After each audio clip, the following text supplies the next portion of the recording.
Bonjour, je réalise aujourd'hui cette vidéo pour vous parler d'un dispositif médical qui permet de réagir en cas d'urgence pour une allergie grave qui pourrait se transformer en urgence vitale. Alors les allergies, elles sont de plusieurs sortes. On peut avoir une allergie de contact, on peut avoir des allergies respiratoires ou des allergies alimentaires. Peut être une éruption cutanée, ça peut être une sensation de chaleur sur le corps et des rougeurs partout. Un œdème, le fait de gonfler au niveau de la gorge ou du visage ou d'une partie du corps, peut entraîner aussi des difficultés respiratoires et là donc on se trouve dans une urgence vitale. Au bout du compte, si on ne réagit pas, eh bien, il peut y avoir perte de connaissance. Et donc à ce moment-là, eh bien, on est vraiment dans une allergie qui s'appelle un choc anaphylactique.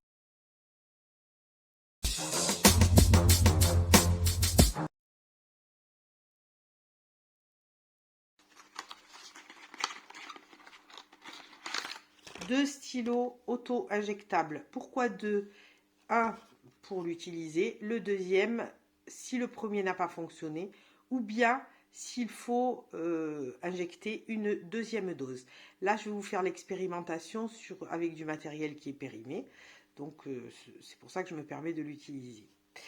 Lorsque vous prenez ce type de matériel, vous avez une première chose à vérifier, c'est la date de péremption du produit. Vous pouvez également vérifier que le produit est intact, qu'il n'a pas été abîmé par le temps. Alors tout simplement en tournant ici la petite bague centrale, vous allez avoir une fenêtre ici. À travers la fenêtre, vous voyez le produit. Si le produit est trouble, qu'il a changé de couleur, eh bien, il ne faut pas utiliser ce stylo, il va falloir changer. Sur ces stylos auto-injecteurs, vous avez une petite flèche qui va vous montrer où se trouve l'extrémité de l'aiguille. Là, j'ai utilisé de la napène. Il y a d'autres dispositifs qui se ressemblent. Ce qu'il faut avoir en tête, c'est qu'on trouve toujours dans la boîte un document avec les images qui nous permettent, si on ne se rappelle plus, de se référer à l'image. Alors, ici, je vous montre donc sur le document papier, vous pouvez voir que tout y est expliqué. Bon, il faut avoir un peu les lunettes là. Par contre, sur les stylos auto-injecteurs, vous avez également toutes les explications. Voilà.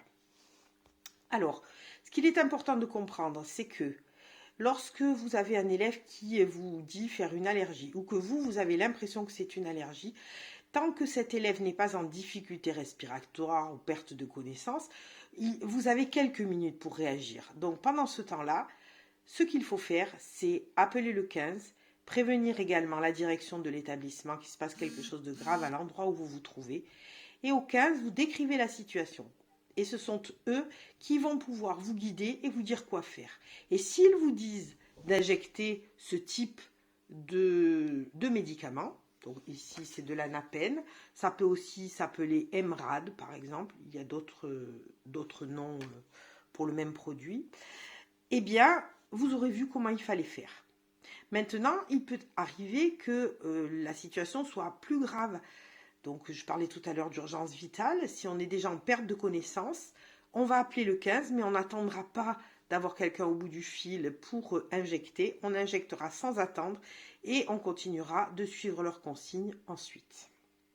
Alors donc, je vous ai montré tout à l'heure, donc j'ai pris le premier stylo, on a tourné la bague, on a vérifié que le produit était en état, on a le côté de l'aiguille, donc ce qui nous est indiqué, c'est que ça allait délivrer une dose unique de produit en injectant une seule fois.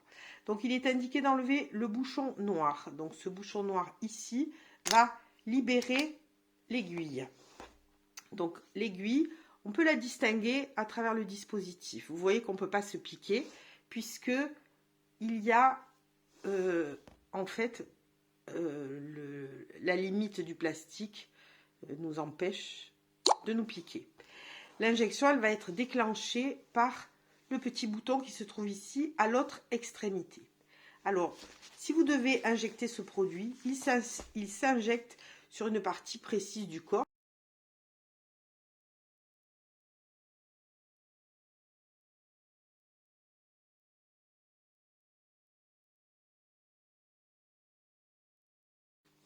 On va donc imaginer qu'ici nous avons la cuisse de notre personne qui fait cette allergie. On ne déshabille pas, on ne désinfecte pas.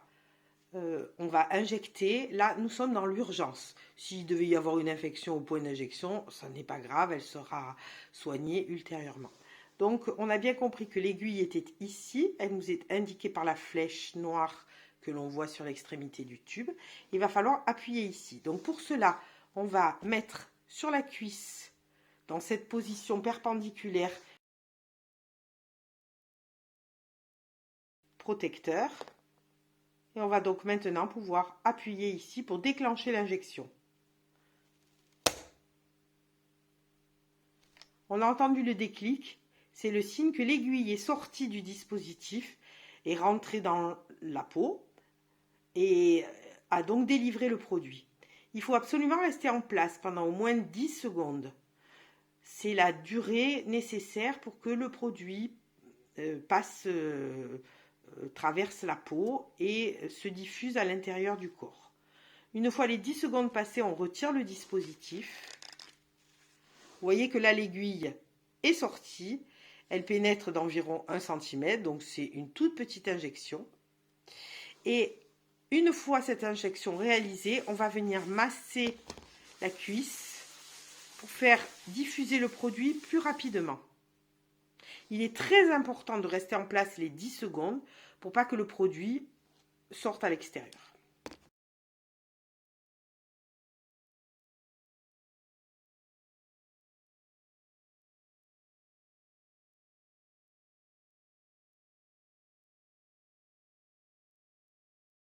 La prise en charge par les services d'urgence est absolument nécessaire. Donc, restez au téléphone avec le 15 ou rappelez-les pour leur dire comment évolue la situation et confier cet élève au service d'urgence.